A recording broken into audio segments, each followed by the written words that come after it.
ನೀನು ಪಂಜಾಬ್ನಲ್ಲಿ ISI ಬೆಂಬಲಿತ ಉಗ್ರರ ಸಂಚು ಭಗ್ನವಾಗಿದೆ. ಅಮೃತ್ಸರದಲ್ಲಿ 4 ಮಂದಿ ಅಪ್ರಾಪ್ತರು ಸೇರಿದಂತೆ 9 ಜನರನ್ನು ಅರೆಸ್ಟ್ ಮಾಡಲಾಗಿದೆ.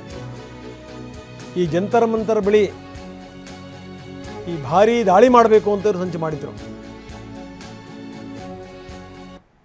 ವಿದ್ಯಾರ್ಥಿ ಪ್ರತಿಭಟನೆಯ ಸಂದರ್ಭದಲ್ಲಿ ದಾಳಿ ಮಾಡಬೇಕು ಅಂತ ಇವರೆಲ್ಲ ರೀತಿಯಲ್ಲೂ ಪ್ಲಾನ್ ಹಾಕಿದರು. ಇವರಿಗೆ ಪಾಕಿಸ್ತಾನ ಜೊತೆ ನಂಟಿದೆ ಅನ್ನುವಂಥ ಅನುಮಾನ ವ್ಯಕ್ತವಾಗಿದೆ. ವಿದೇಶಿ ಹ್ಯಾಂಡ್ಲರ್ಗಳು ಈ ಸ್ಥಳೀಯ ಯುವಕರನ್ನು ದುರ್ಬಳಕೆ ಮಾಡ್ಕೊಳ್ತಾ ಇದ್ದರು. ಈ ಬಂಧಿತರಿಂದ ಪಿಸ್ತೂಲ್, ಪೆಟ್ರೋಲ್ ಬಾಂಬ್, ಗುಂಡುಗಳನ್ನು ವಶಪಡಿಸಿಕೊಳ್ಳಲಾಗಿದೆ. ಈ ಪಾಕ್ ಮೂಲದ ಗ್ಯಾಂಗ್ಸ್ಟರ್ ಶಹಜಾದ್ ಭಟ್ಟಿ ಇವನ ಕೈವಾಡ ಇದೆ ಇದರಲ್ಲಿ ಅಂತ ಶಂಕಿಸಲಾಗಿದೆ. ಈ ವಿಪರೀತ ಭದ್ರತೆ ಇತ್ತಲ್ಲ ಜಂತರ್ ಮಂತರ್ನಲ್ಲಿ, ಇದರಿಂದ ಇವರು ಒಳಗಡೆ ಪ್ರವೇಶ ಮಾಡೋಕ್ಕೆ ಆಗಿರಲಿಲ್ಲ.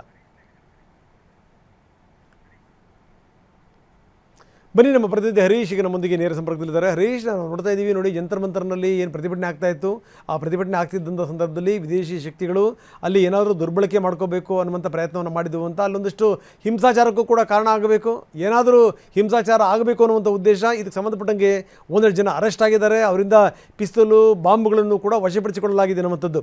ಏನಿದೆ ಹೆಚ್ಚಿನ ವಿವರ? ಹೌದು ರಂಗನಾಥ್, ಏನು ದೆಹಲಿಯಲ್ಲಿ ಜಂತರ್ ಮಂತರ್ನಲ್ಲಿ ಸುದೀರ್ಘವಾದಂತಹ 1 ತಿಂಗಳ ಪ್ರತಿಭಟನೆ ನಡೆದಿತ್ತು. ಜುಲೈ 20ರಂದು ಸಂಸತ್ ಚಲೋ ಹೋರಾಟ ಕೂಡ ನಡೆದಿತ್ತು. ಅದಾದ ನಂತರ 5-6 ದಿವಸಗಳ ಕಾಲ ಸಾಕಷ್ಟು ಮಂದಿ ವಿದ್ಯಾರ್ಥಿಗಳು ಅಲ್ಲಿ ಪ್ರೊಟೆಸ್ಟನ್ನು ಮಾಡ್ತಾ ಇದ್ರು. ಈ ಪ್ರೊಟೆಸ್ಟನ್ನೇ ದುರ್ಬಳಕೆ ಮಾಡ್ಕೊಳ್ಬೇಕು ಅನ್ನುವಂಥ ಕಾರಣಕ್ಕೋಸ್ಕರ ಅಲ್ಲಿ ದುಷ್ಕೃತ್ಯಗಳನ್ನು ಎಸಗಬೇಕು ಅನ್ನುವಂತಹ ಕಾರಣದಿಂದ ISI ಬೆಂಬಲಿತ ಉಗ್ರರು ಅಲ್ಲಿ ಆಕ್ಟಿವ್ ಆಗಿ ಕೆಲಸ ಮಾಡ್ತಾ ಇದ್ರು ಅನ್ನುವಂತಹದ್ದು ಈಗ ಗೊತ್ತಾಗ್ತಾ ಇದೆ. ಆದರೆ ತೀವ್ರ ತರನಾದ ಭದ್ರತೆ ಇದ್ದಿದ್ದರಿಂದ ಅಲ್ಲಿ ದುಷ್ಕೃತ್ಯಗಳನ್ನು ಎಸಗಲಿಕ್ಕೆ ಆಗಿಲ್ಲ ಅನ್ನುವಂಥದ್ದು ಕೂಡ ಗೊತ್ತಾಗ್ತಾ ಇದೆ. ಇದೀಗ ಪಂಜಾಬ್ ಪೊಲೀಸರು ಇದನ್ನು ಭೇದಿಸಿರುವಂತಹದ್ದು 2 ಉಗ್ರರ ಜಾಲಗಳನ್ನು ಮಟ್ಟ ಹಾಕುವಲ್ಲಿಗೆ ಯಶಸ್ವಿಯಾಗಿದ್ದಾರೆ.